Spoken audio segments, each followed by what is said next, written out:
that they can make this business work even if they don't have a lot of money to start with?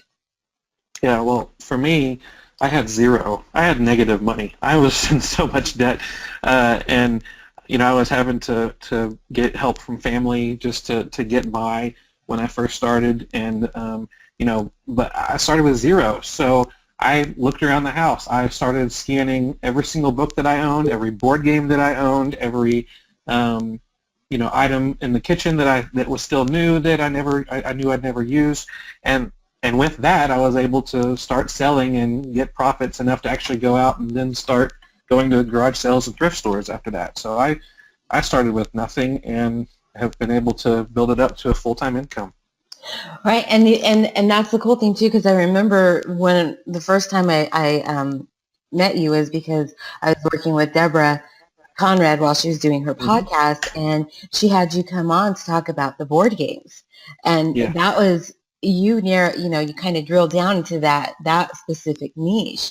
And give us an example of what maybe you found a board game for, and what you sold a board game for. Sure. Well, I found board games all the way from finding brand new board games at thrift stores for $2 or $3 that I've been able to sell for $20 to $50, to finding board games on eBay for $20 that I can sell for $80, to finding some board games for $2 or $3 at thrift stores or garage sales that are used. Some of them even don't even have all the pieces there, that I've been able to find the missing pieces and sell for hundreds of dollars on Amazon.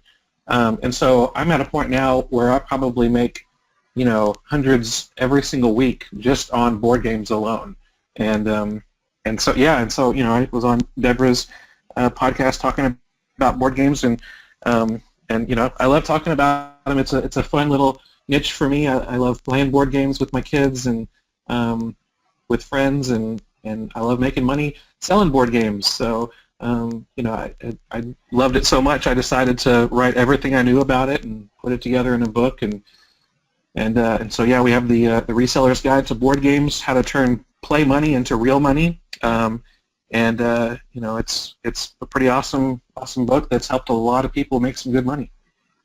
Yes, I think actually after I read that book, I went and I found I can't remember what board game it was, but I remember only paying a couple bucks for it and selling it for about $50. So I found it at a thrift store too. So sometimes you forget, you're like, oh, when people say to me, oh, I don't know where to source, there's nowhere, I'm not finding anything or whatever, I'm like, you're just not looking. That's just my thought. You're just not looking, because where I live in Vegas, and there is pretty much a Target, a Walmart, a Walgreens, a CVS, and a thrift store pretty much on every corner. Yes. So you can find stuff, definitely. Okay, so that will move us to, actually I skipped a slide.